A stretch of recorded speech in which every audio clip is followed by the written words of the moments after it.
Hello, BookTube, and welcome back to our reading of Pride and Prejudice by Jane Austen. We are reading the book. I am annotating the book. We are talking about the book in the comments section and in my email. It's wonderful. And we are almost close to the end. We are at chapter 54, where the action has returned to Longbourn, where we started, and the Bennet family has endured a cataclysm. Young Lydia impetuously ran off with no less than Mr. Wickham.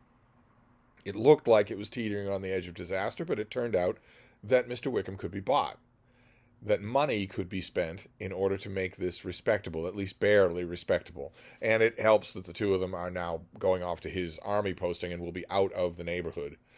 In the course of that realization, her coming home to Longbourn, then her and her husband leaving, Elizabeth Bennet has learned just how big a role Mr. Darcy played in all of this. It's a big one.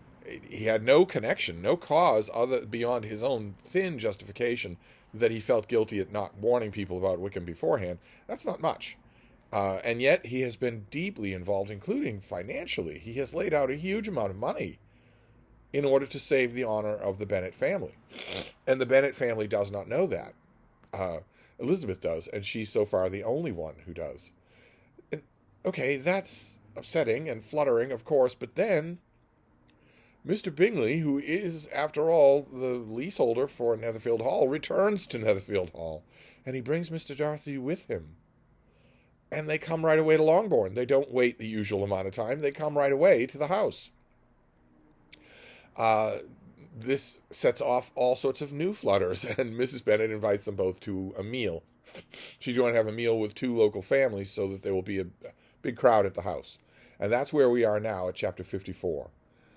As soon as they were gone, Elizabeth walked out to recover her spirits, or, in other words, to dwell without interruption on those subjects which must deaden them more. Mr. Darcy's behavior astonished and vexed her. Why, if he came only to be silent and grave and indifferent, did he come at all? She could settle it in no way that gave her pleasure. He could still be amiable, still pleasing to my uncle and aunt when he was in town. Why not me? If he fears me, why come hither? If he no longer cares for me, why silent? Teasing man. I will think no more about him. Good luck with that. Her resolution was for a short time involuntarily kept by the approach of her sister, who joined her with a cheerful look, which showed her better satisfied with their visitors than Elizabeth. Now, said she, that this first meeting is over, I feel perfectly easy. I know my own strength. I know I shall never be embarrassed again by his coming. I am glad he dines here on Tuesday. It will then be publicly seen that on both sides we meet only as common and indifferent acquaintance. Oh, yes, very indifferent indeed, said Elizabeth, laughingly. Oh, Jane, take care. My dear Lizzie, you cannot think me so weak as to be in danger now. I think you are in very great danger of making him as much in love with you as ever. They did not see the gentleman till Tuesday, and Mrs. Bennet, in the meanwhile, was giving way to all the happy schemes which the good humour and common politeness of Bingley, in half an hour's visit, had revived. She's once again now thinking of maybe Bingley being in love with her eldest daughter.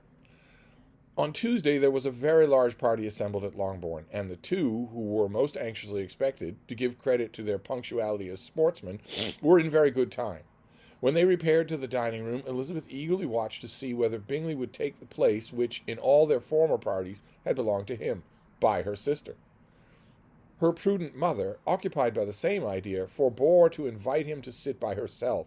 On entering the room he seemed to hesitate, but Jane happened to look round and happened to smile, and it was decided. He placed himself by her. Elizabeth, with a triumphant sensation, looked towards his friend. He bore it with noble indifference, and she should have imagined that Bingley had received his sanction to be happy. Had she not seen his eyes likewise turned towards Mr. Darcy, with an expression of half-laughing alarm. So the two of them, Bingley and Darcy, have obviously had some conversation about what all this means. Not only to go back to Meryton, not only to go back to Netherfield Hall, but to go back to Longbourn, with these two young women at Longbourn who obviously change everything. They've obviously had conversations about it. There's a lot, and once again, in this chapter as in so many others, there's a lot that just isn't being said, or that has been said off stage. His behavior to her sister was such during dinner time as showed an admiration of her, which, though more guarded than formerly, persuaded Elizabeth that if left wholly to himself, Jane's happiness and his own would be speedily secured. In other words, they'd be married. Though she dared not depend upon the consequence, she yet received pleasure from observing his behavior. It gave her all the animation that her spirits could boast, for she was in no cheerful humor. Mr. Darcy was almost as far from her as the table could divide them. He was on one side of her mother. She knew how little such a situation would give pleasure to either, or make either appear to advantage. She was not near enough to hear any of their discourse, but she could see how seldom they spoke to each other, and how formal and cold was their manner whenever they did. Her mother's ungraciousness made the sense of what they owed him more painful to Elizabeth's mind. She would, at times, have given anything to be privileged to tell him that his kindness was neither unknown nor unfelt by the whole of the family. She was in hopes that the evening would afford some opportunity of bringing them together, that the whole of the visit would not pass away without enabling them to enter into something more of conversation than the mere ceremonious salutation attending his attendance. Anxious and uneasy, the period which pressed in the drawing-room before the gentlemen came was wearisome and dull to a degree that almost made her uncivil. She looked forward to their entrance as the point on which all her chance of pleasure for the evening must depend. "If he does not come to me then," she said, "I shall give him up forever." The gentleman came, and she thought he looked as if he would have answered her hopes, but alas, the ladies had crowded round the table, where Miss Bennet was making tea, and Elizabeth pouring out the coffee, in so close a confederacy that there was not a single vacancy near her which would admit of a chair. And on the gentleman's approaching, one of the girls moved closer to her than ever, and said in a whisper, "The men shan't come and part us, I am determined. We want none of them, do we?" Darcy had walked away to another part of the room. She followed him with her eyes, envied everyone to whom he spoke, had scarcely patience enough to help anybody with coffee, and was enraged against herself for being so silly. A man who has once been refused.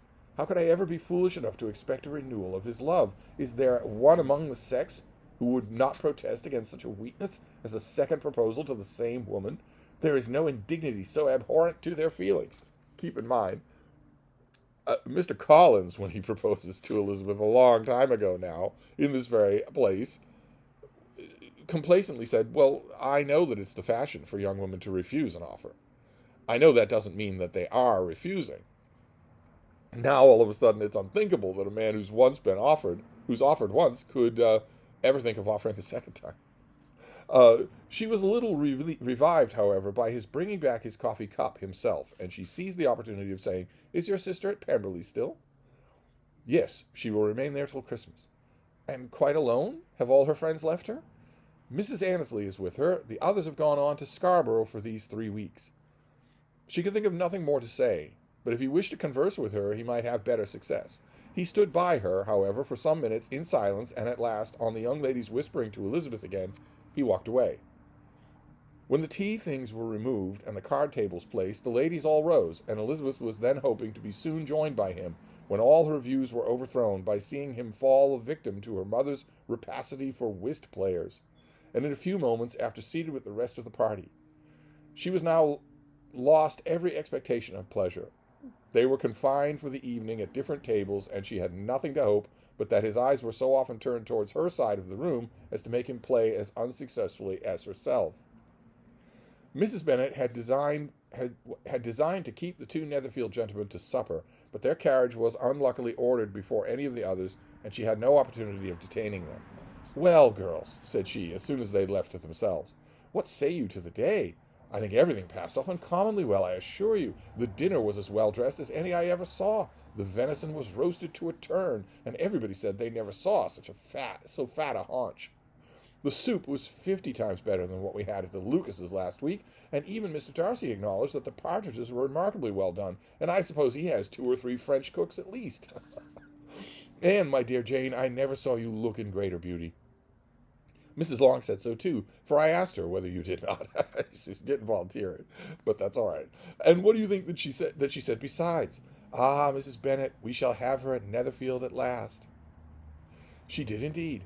I do think Mrs. Long is as good a creature as has ever lived, and her nieces are very pretty behaved girls, though not at all handsome. I like them prodigiously." In other words, people are starting to say, okay, this looks the way it did last season. It looks like the owner of Netherfield Hall is really partial to the eldest Bennet sister. Mrs. Bennet, in short, was in very great spirits, and she had seen enough of Bingley's behavior to Jane to be convinced that she would get him at last, and her expectations of advantage to her family, when in a happy humor, were so far beyond reason that she was quite disappointed at not seeing him there again the next day to make his proposals. She's not far off, as we're going to see. It has been a very agreeable day, said Miss Bennet to Elizabeth. The party seems so well selected, so suitable one with the other. I hope we may often meet again. Elizabeth smiled. Lizzie, you must not do so. You must not suspect me. It mortifies me. I assure you that I have now learnt to enjoy his conversation as agreeable and sensible young man, without having a wish beyond it. I am perfectly satisfied from what his manners now are that he never had any designs of engaging my affection. It is only that he is blessed with greater sweetness of address and a stronger desire of generally pleasing than any other man. It has nothing to do with you, of course. You are very cruel, said her sister. You will not let me smile, and are provoking me to it every moment. How hard is it in some cases to be believed? How impossible in others. Jane just wants Elizabeth to believe her protestations. I don't think that Jane believes them. So Elizabeth is perfectly justified in sneering at them, in giving a sisterly smile. Oh, sure, you're just friends. But why should you wish to persuade me that I feel more than I acknowledge? That is a question which I hardly know how to answer. Well, yes, Elizabeth Bennet. Why would you persuade me to acknowledge more than I feel is a question you would not be qualified to answer. You, of all people, are not the person to consult with whether or not you are saying or admitting what you actually feel for someone. We all love to instruct, though we teach only what is not worth knowing. Forgive me if you persist in indifference. Do not make me your confidant. So this is, and Elizabeth thinks that Darcy is indifferent to her. What's he even doing here? What's he even doing here? He's left his sister at Pemberley, the person he loves most in all the world. What's he even doing here if he's indifferent? She just won't see it. That's all. So those are the sisters confiding in each other after the big to-do. A big get-together at Longbourn in which it was pretty clear to everyone, not just Mrs. Bennet, to everyone, that Bingley is just as in love with Jane as he ever was. Even if that weren't clear from the observations of Mrs. Bennet and all the people, all the women folk who were at the party, it would still be clear from Jane's denials. That this is just taking up right where it left off. Bingley was warned away from Jane by Darcy because she seemed not to care for him much, and also because of her family. And Elizabeth, in the last chapter, wondered, well, what does this mean? She wonders it again in this chapter. What does this mean that they're back, that Bingley is back at Netherfield? Does this mean he has Darcy's permission to be happy? But what if there's another motive?